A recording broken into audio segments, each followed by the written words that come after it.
ஆதி திராவிடர் மற்றும் பழங்குடி மக்களுடைய வாழ்க்கையை, வரலாற்றை, அவர்களுடைய கதைகளை, அவர்களுடைய பண்பாட்டை நம்ம தெரிஞ்சுக்கணும் அப்படின்னா முதல்ல அவங்களுடைய கலைகளை பற்றி தெரிஞ்சுக்கணும். அந்த கலைகள் மூலமாக தான் பல நூற்றாண்டுகளாக அந்த மக்கள் பத்தின கதைகள் நம்ம கிட்ட வந்து கடத்தப்படுது. அப்படி அந்த கதைகளை மக்கள் தெரிஞ்சுக்கிறதுக்காக ஏற்பாடு செய்யப்பட்ட ஒரு விழா தான் ஆதி கலைக்கோள் விழா. கிட்டத்தட்ட இது ஒரு கலை சங்கமம் நிகழ்ச்சி அப்படின்னு கூட நம்ம சொல்லலாம். ஆதி திராவிடர் மற்றும் பழங்குடியின் நலத்துறை சார்பாக ஏற்பாடு செய்யப்பட்ட இந்த விழா சென்னை நந்தனம் ட்ரேட் சென்டர்ல நடந்துச்சு. ஓவியம், சிற்பம், புகைப்பட கண்காட்சி, ஆதி திராவிடர் மற்றும் பழங்குடி மக்கள் பயன்படுத்தின இசைக்கருவிகளினுடைய கண்காட்சி, அவர்களுடைய உணவு முறை, அவர்களுடைய வாழ்க்கை முறை, அவர்களுடைய கொண்டாட்ட முறைன்னு ஏகப்பட்ட விஷயங்கள் இந்த ஆதி கலைக்கோள் நிகழ்ச்சியில வந்து காட்சிப்படுத்தப்பட்டுச்சு. அரங்கங்களுக்குள்ள போனதும் நம்ம கவனத்தை முதல்ல ஈர்த்தது குறும்பர் பழங்குடிகளின் ஓவியக்கலை. கற்காலம் தொட்டு பாறைகள், மண் சுவர்கள்ல ஓவியங்களா பல கதைகளை அடுத்தடுத்த சந்ததியினருக்கு கடத்தியிருக்காங்க குறும்பர்களின் மூதாதையர்கள். பல நூற்றாண்டுகளா எவ்வளவோ இயற்கை பேரிடர்களை சந்திச்ச போதிலும் அந்த பாறை ஓவியங்கள் இன்னும் அழியாம இருக்கு. இயற்கையாக கிடைக்கின்ற மரப்பட்டைகள்ல இருந்து நிறங்களை எடுத்து இந்த ஓவியங்களை உருவாக்கியிருக்காங்க. இந்த ஓவியக்கலையை காப்பாத்தி அடுத்தடுத்த தலைமுறைகளுக்கு கொண்டு செல்ல 10 பேர் மட்டுமே இந்த ஓவியத்தை இப்போ கேன்வாஸ்ல வரைஞ்சுக்கிட்டு இருக்காங்க. ஆனா நீங்க எங்க இருந்து வரீங்க? இந்த ஓவியத்தினுடைய முக்கியத்துவம் என்ன? இது எப்படி செய்றீங்க இந்த ஓவியத்தை? அதாவது நான் நீலகிரி மாவட்டத்தில் கோத்தேரி தாலுக்காவில் பாவியூர்னு சொல்லி ஒரு கிராமம் இருக்குது. அந்த கிராமத்துலேருந்து வந்திருக்கிறேன். நாங்கள் வந்து ஆள் குடும்ப சமுதாயத்தில் சேர்ந்தவங்க. நாங்கள் வந்து இந்த ஓவியம் எப்படின்னாக்கா பாறையிலையும் கோயில்லையும் மண் சுவரிலையும் வரைஞ்சிட்டு இருந்தாங்க. நாங்கள் ஒரு 27 வருஷம் முன்னாடி வந்து இது நம்மளை விட்டு போகக்கூடாதுன்னு சொல்லி ஆர்மெண்ட் பேப்பரையும் கேன்வாஸ்லையும் வரைய தொடங்கினோம். அதுலேருந்து எங்களுக்கு சின்ன சின்ன வருமானம் கிடைச்சிது. அந்த வருமானத்தை வச்சு நாங்கள் என்ன பண்ணோம்னாக்கா, இன்னும் நம்ம குழந்தைகளுக்கெல்லாம் கண்டிப்பாக சொல்லிக் கொடுக்கணும், இந்த நம்மோட போகக்கூடாதுன்னு சொல்லி ஒரு காரணத்தினால இருக்கிற பசங்களெல்லாம் ஒரு 10 பேர் இப்போ உருவாக்கியிருக்கிறோம். இந்த 10 பேர் உருவாக்கிற இடத்துல வந்து ஒவ்வொரு பெயிண்டிங்லேயும் ஒவ்வொரு கதை வருது. அந்த கதைக்கான விஷயங்களையும் நான் குழந்தைகளுக்கு சொல்லித்தரோம். அதாவது நம்ம கூடவே உட்காந்து வரைகிறப்போ ஒவ்வொரு விஷயம் அவங்க கேட்குறப்போ நாங்கள் ஈஸியாக அவங்களுக்கு கற்றுக் கொடுக்க வேண்டிய நிலைமை. இந்த ஓவியம் என்ன மையால வரைவீங்க? இது வந்து வேங்க மரம்னு சொல்லி மரம் இருக்குங்க. அந்த மரத்தில் வந்து நம்ம வெயில் டைம்ல தானாக வடியும். அந்த பால் எடுத்து நாங்கள் கலெக்ட் பண்ணி வச்சுக்குவோம். அப்புறம் அந்த பாலில் வந்து தண்ணி எவ்வளோ மிக்ஸ் பண்ணுறோமோ, ரொம்ப தண்ணி ஆகிட்டா மஞ்சள் கலர் எடுத்து வரலாம், கொஞ்சம் திக்காக இருந்தாக்கா ப்ரௌன் கலர் எடுத்து வரலாம், இது கொஞ்சம் நல்லா திக்காக இருந்தால் பிளாக் கலர் எடுத்து வரலாம். இந்த 3 கலர் தான் இந்த ஒரே மரத்தில் கிடைக்கும். அதெல்லாமே கட்டை செடின்னு சொல்லி ஒரு செடி இருக்குது. அதுக்கு அந்த இலையை மட்டும் பறிச்சுட்டு வந்து பாறையில் வச்சு வெறும் தண்ணி ஊற்றாமல் நல்லா அரைச்சி புழிஞ்சு எடுத்து ஒரு நாள் வெயிலில் வச்சுட்டாக்கா அது தானாக கெட்டியாகிடும். வேங்க மரம் இந்த பட்டை வந்து அந்த கெட்டியாக இருக்கும். கெட்டியாக இருக்கிறப்போ இந்த தண்ணி ஊற்றினா இந்த கலர் வரும், இந்த இந்த இந்த இந்த கலர் வரும். அதை வந்து பயன்படுத்துகிறோம். இப்படியே வரும், ப்ரௌனாக கலர் வரும். க்ரீனு வந்து இந்த இந்த இந்த கலருக்கு வரும். இது வந்து பச்சையில் எடுக்கிறது. ஒயிட்டு வந்து அந்த சின்ன சின்ன காய்கறிலாம் கொண்டு வரல, அது இருக்கும். இது இந்த மாதிரியே நம்ம கலெக்ட் பண்ணி ஃபுல்லாகவே இயற்கையாகவே நம்ம பண்ணிட்டு வரோம்.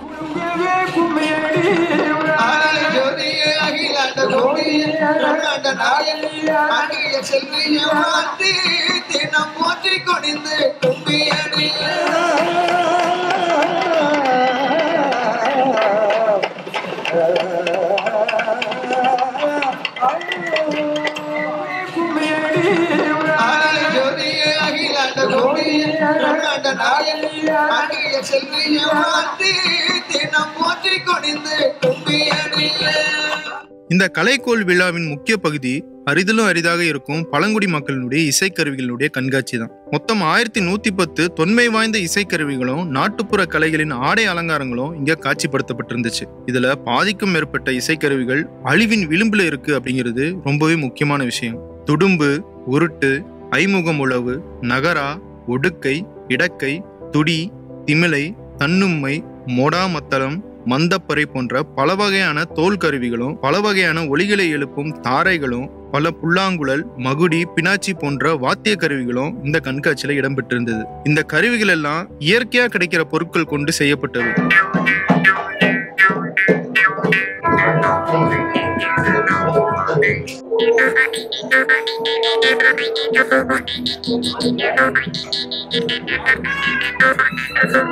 என் பேர் பாபு சூசன். நான் திருவண்ணாமலை ஆரணியிலேருந்து வரேன். நான் ஒரு ட்ரைபல் ஃபோக் இன்ஸ்ட்ருமெண்ட் ஒரு 150 மேலே இன்ஸ்ட்ருமெண்ட் ப்ளே பண்ணுவேன். நான் நர்சிங் ஃபார்மசி முடிச்சுட்டு ஹாஸ்பிட்டலில் ஒர்க் பண்ணுறேன். இந்த இன்ஸ்ட்ருமெண்ட் பார்த்தீங்கன்னா என்கிட்ட இருக்குது பார்த்தீங்கன்னா கின்னாரம்னு சொல்லுவாங்க. இது ஒரு சிங்கிள் ஸ்ட்ரிங் இன்ஸ்ட்ருமெண்ட். நம்ம வந்து புக்கில் படிச்சிருப்போம் யாழ்ன்னு சொல்லிட்டு, வில்லியாய், மகரையாய், செங்கட்டியாய், சீரியாய்ன்னு சொல்லிட்டு அந்த யாழ். அப்புறம் வந்து பார்த்தீங்கன்னா நீங்கள் பஞ்சாபியில் வந்து பார்த்தீங்கன்னா ஏக்தாரா, தும்பி, அப்புறம் வீணை, ருத்ர வீணை, தம்புரா, இந்த மாதிரி இன்ஸ்ட்ருமெண்ட்டுடைய ஃபாதர் இன்ஸ்ட்ருமெண்ட் வந்து இந்த இன்ஸ்ட்ருமெண்ட் தான். யாழ் அப்புறம் இந்த இன்ஸ்ட்ருமெண்ட் தான் கின்னாரம்னு சொல்லுவாங்க. இது வந்து ஒரு சொரக்கால செஞ்சது ஃபுல்லா.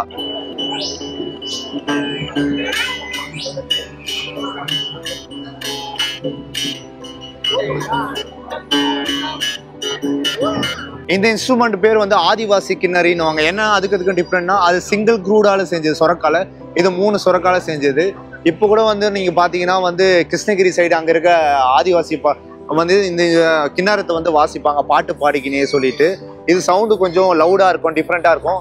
இப்போ வாசிக்கிறாங்களே கர்நாடிக் கச்சேரியில ருத்ரவினை, அந்த இன்ஸ்ட்ருமெண்ட்டுடைய ஃபாதர் இன்ஸ்ட்ருமெண்ட் இதுதான். இப்போ இந்த இன்ஸ்ட்ருமெண்ட் வந்து அழிஞ்சிருச்சு. அந்த இன்ஸ்ட்ருமெண்ட்டை வந்து இப்போ கொண்டாடுறாங்க. ஏன்னா எல்லாமே நம்ம தமிழுடைய இசை பாரம்பரிய இசையிலிருந்து தான் இந்துஸ்தானி, கர்நாடிக்கு, வெஸ்டர்ன் எல்லாமே போனது.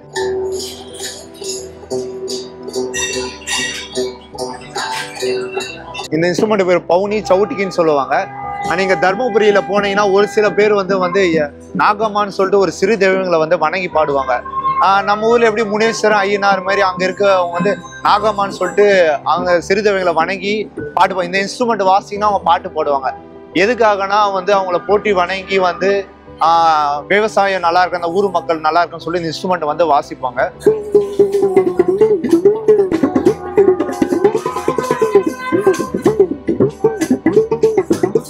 இன்ஸ்ட்ருமெண்ட் பேர் வந்து அரை தம்பட்டைன்னு சொல்லுவாங்க. ட்ரைபல்ல நிறைய ட்ரைபல் இருக்காங்க. அதாவது இந்தியாவிலே அதிகமாக இருக்க ட்ரைபல் வந்து இருளா ட்ரைபல் சொல்லுவாங்க. இருளார் ட்ரைபல் அவங்க வந்து இந்த இன்ஸ்ட்ருமெண்ட் வாசிப்பாங்க அரை தம்பட்டைன்னு சொல்லிட்டு. பறவையுடைய இன்ஸ்ட்ருமெண்ட்டுடைய கேட்டகரி தான் அது. வெள்ளாட்டுடைய தோல், அதுடைய மாட்டுத்தோல். சவுண்ட் டிஃப்ரெண்டா இருக்கும்.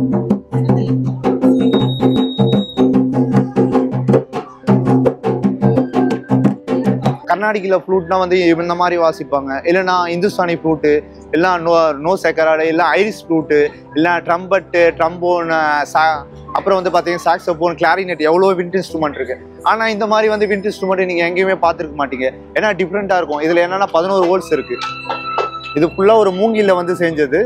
இது வந்து பார்த்தீங்கன்னா ஒரு மவுத் பீஸு. இது என்னன்னா சத்தியமங்கலத்தில் இருக்கிற லம்பாடி ட்ரைபல்லாம் வந்து அவங்க வந்து பார்த்தீங்கன்னா லம்புடைய தமிழ் கலாச்சாரத்தில் இருந்தவங்க தான். அதாவது பிரிட்டிஷ் காலத்துக்கு முன்பு ஆங்கிலேயர்கள் வந்து பயந்து மலையடிவாரத்தில் பதுங்கி போனவங்க, மறைந்தவங்க தான் லம்பாடி. அவங்க லம்பாடி வந்து நம்ம தமிழ்நாட்டில் மட்டும், தமிழ்நாடு, சத்தியமங்கலம், பாலாசி, திருவண்ணாமலை, மகாராஷ்டிரா, அப்புறம் வந்து பார்த்தீங்கன்னா கர்நாடகா, இந்த மாதிரி பல இடத்துல இருக்காங்க. இந்த இன்ஸ்ட்ருமெண்ட் வந்து பார்த்தீங்கன்னா லம்பாடி ட்ரைபல் போட்டுருவோம். சத்தியமங்கலம் பாரசியில் இருக்க அங்கே இருக்க ஆதிவாசிகள் வந்து இந்த இசைக்கருவை எதுக்காக வாசிப்பாங்கன்னா அவங்களுடைய திருமண சடங்குகளுக்காகவும், ஒரு கோவில்லையும் குழந்தைகள் காது குத்த திருவிழா, ஒரு தாலாட்டு பாடலுக்கு இந்த இன்ஸ்ட்ருமெண்ட் வாசிப்பாங்க.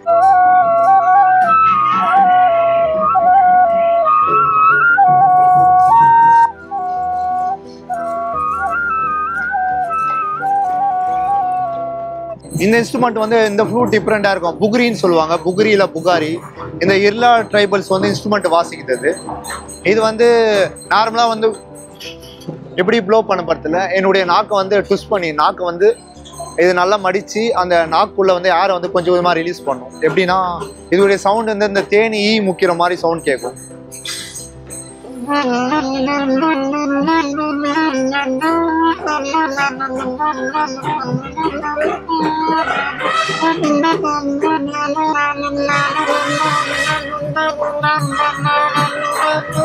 இன்ஸ்ட்ருமெண்ட் பேர் வந்து பாத்தீங்கன்னா மங்கின்னு சொல்லுவாங்க. இது வந்து இந்த இன்ஸ்ட்ருமெண்ட் நீலகிரியில வந்து ட்ரைபல் வந்து வாசிப்பாங்க. அப்புறம் வந்து அட்டப்பாடியில் இருக்கிற தமிழ் மலையாளிகள் அங்க இருக்க இன்ஸ்ட்ருமெண்ட் வந்து இந்த மங்கின்னு சொல்லிட்டு இன்ஸ்ட்ருமெண்ட் வாசிப்பாங்க.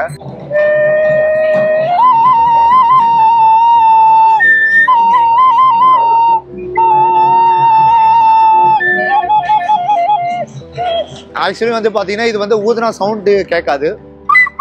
இந்த மாதிரி இந்த கூர்கா விசில் அடிக்கிற மாதிரி தான் இருக்கும். இது வந்து நோஸ் ஃப்ளூட்னு சொல்லுவாங்க. மூக்குல வந்து வாசிப்பாங்க, மூக்குல விசில் பண்ணுவாங்க.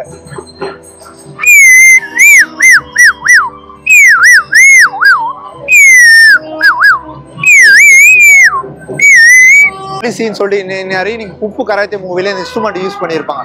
நம்மளுடைய சேம் இன்ஸ்ட்ருமெண்ட் தான், அதே சொரக்கா தான். என்னன்னா மகுடி சிங்கிள் ரீட் இருக்கும், இது டபுள் ரீட் இருக்கும், டபுள் சவுண்ட் கேட்கும். அவங்க வந்து பாருங்களேன் ஆர்னமெண்டேஷன் கொடுத்து எல்லாமே பண்ணிட்டாங்க. இப்போ வந்து பாத்தீங்கன்னா இந்த இன்ஸ்ட்ருமெண்ட் எல்லாரும் மகுடியான்னு கேட்பீங்க, ஆனால் நம்ம இன்ஸ்ட்ருமெண்ட் மகுடி தான். ஆனா அவங்க வந்து நீங்க இன்டர்நேஷனல் லெவல்ல நீங்க ப்ரொஃபஷனலா பாத்தீங்கன்னா யாரும் மகுடின்னு சொல்ல மாட்டாங்க, உல்சின்னு சொல்லுவாங்க.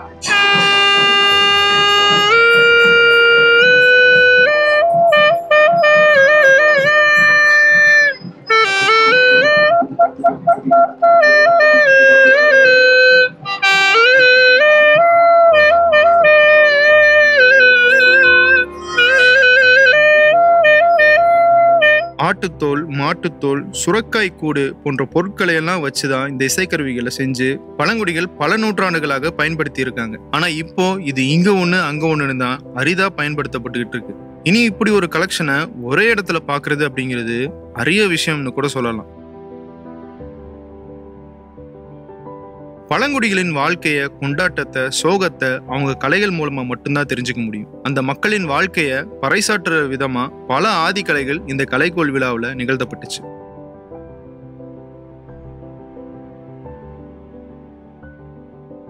கொடைக்கானல் மலை மேல ஒரு கிராமத்துல வசித்து வர இந்த பழியர் பழங்குடி மக்கள் தங்கள் மூதாதையர்களின் கொண்டாட்ட நடனத்தை இன்னமும் பின்பற்றிட்டு இருக்காங்க. வெளியே எந்த ஊர்கள்லயும் இந்த நடனத்தை அவங்க போய் ஆட மாட்டாங்கன்னா, பாரம்பரிய கலை நிகழ்ச்சிகள் எதுக்காவது கூப்பிட்டா மட்டும்தான் நாங்க வெளியே வந்து இந்த நடனத்தை நிகழ்த்தி காட்டுறதா சொல்றாங்க அந்த பழியர் மக்கள். சிங்காரம் நடனம் வந்துட்டு அதான் அடிப்போம்.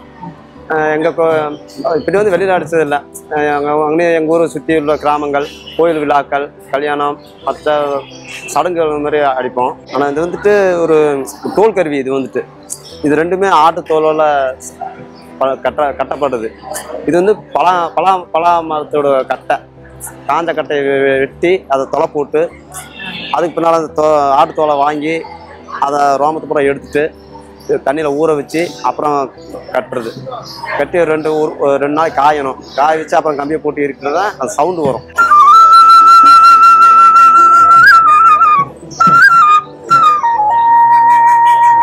ஏன்னா சாமிக்கு அடிப்பாங்க சார். எங்கள் அண்ணங்க இயற்கையான வாழ்ந்து பழங்கணும் நாங்கள். அப்போங்கும்போது இயற்கையாக வர சாமிகள் வந்து சவுண்டுக்கு வரும். நேச்சுரலாக வராது, ஒரு திரும்ப அருளாக இறங்கி வரும். அப்போ அது சவுண்டு கேட்டால் தான் அது இறங்கும். அதுக்கு பயன்படுத்தியிருக்காங்க. அப்புறம் காலப்போக்கில் வந்துட்டு கல்யாணம், இந்த மாதிரி கோயில் விழா, இந்த மாதிரி அடிச்சு அப்படியே கொண்டு வந்துட்டாங்க.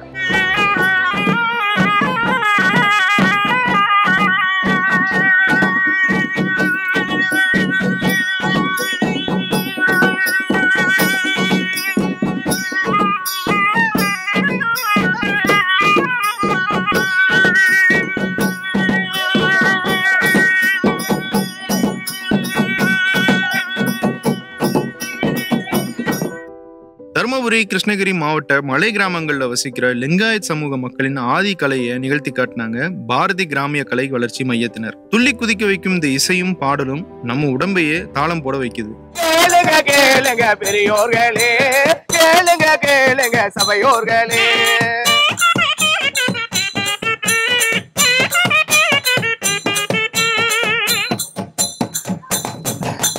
மலைகளை நம்பி வாழுகிறோம், வனங்களை கடவுளாய் வணங்குகிறோம். மலைகளை நம்பி வாழுகிறோம், வனங்களை கடவுளாய் வணங்குகிறோம். ஜல்லிக்கட்டுல காளைகளை அடக்கி ஜெயிக்கிற வீரர்களை கொண்டாடுற வகையில நிகழ்த்தப்படுறதுதான் எருதுக்கட்டு ஆட்டம். இத ஜும்லா ஆட்டம்னு சொல்றாங்க. ராமநாதபுரம் மாவட்டம் பெருநாளி பகுதியை சேர்ந்த குழுவினர் இந்த கலையை கடைசி தலைமுறையா ஆடிக்கிட்டு இருக்காங்க. தங்கள் முன்னோர்கள் ஆடிய இந்த ஆட்டம் இப்போ அழியும் தருவாயில் இருப்பதாகவும் சொல்றாங்க. வணக்கம். நாங்கள் ராமநாதபுரம் மாவட்டத்திலேருந்து வர்றோம். எங்கள் ஊர் சொந்த ஊர் பெருநாளி. எங்களுக்கு இது பாரம்பரியம் தாத்தம்பூடத்தில் உள்ள தொழில் தான்.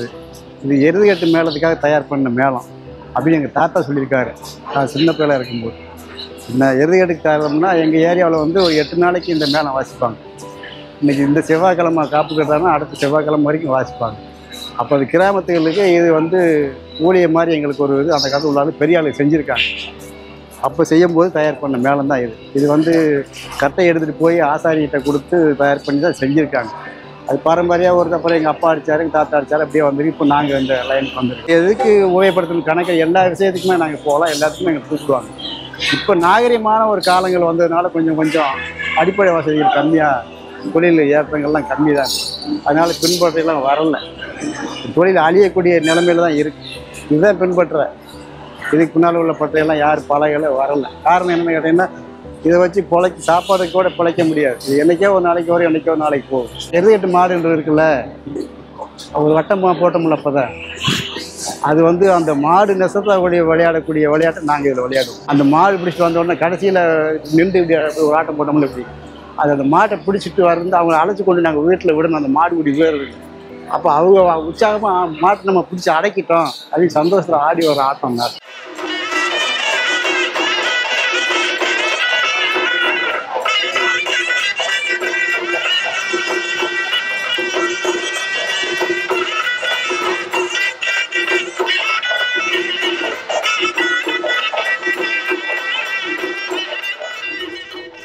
நாங்க பார்த்த கலைஞர்களுடைய உற்சாகமும் வலிமையும் ரொம்பவே வியப்பளிக்கிற வகையில இருந்துச்சு. அப்படி இருந்தா மட்டும்தான் அந்த கலைகளை நிகழ்த்த முடியும். ஆனா இந்த ரதக்காவடி ஆட்டம் ஆட மட்டும் உடல் வலிமை ஒரு படி அதிகமாவே தேவைப்படுது. நாகை மாவட்டம் ஆயமூர் பகுதியைச் சேர்ந்த இந்த குழுவினர் 70 கிலோ காவடியை கழுத்துல தூக்கிட்டு ஆக்ரோஷமா ஆடுறது நம்மள வாய்ப்பிழக்க வைக்குது. எடைய கழுத்துல ஏத்தி ஆடுறதோட விளைவு அவங்க கழுத்தெல்லாம் வீங்கி காய்ச்சி போய் கிடக்குது. இவ்வளவு வெயிட்டா இருக்கு, என்ன ஆட்டானே இது? ரதக்காவடி ஆட்டம். அப்படியா? எவ்வளவு கிலோ இருக்கும்? இந்த 70 கிலோ இருக்கும் சார். 70 கிலோ இருக்குமா? எப்படின்னா அப்படி தூக்கிட்டு ஆடுறீங்க? எனக்கு பயங்கரமா வலிக்குது. மாடி பழகிடுச்சு சார். ஓ, அது இந்த வெயிட் தூக்குறதுனாலதான் உங்க கழுத்துல இந்த கட்டிமா இருக்கானே? எப்படி அது வலிக்காதா உங்களுக்கு? கட்டிமாய் ஃபார்ம் ஆகுது. ஆடி பழகிடுச்சு. அப்படியா? அது அப்படியே காய்ச்சிருச்சு. அது எந்த வலியும் இருக்காது, பிரச்சனையே வராது. எந்த பிரச்சனை உங்களுக்கு சப்போர்ட் மாதிரி ஆயிருமா அது? ஆமா சார்.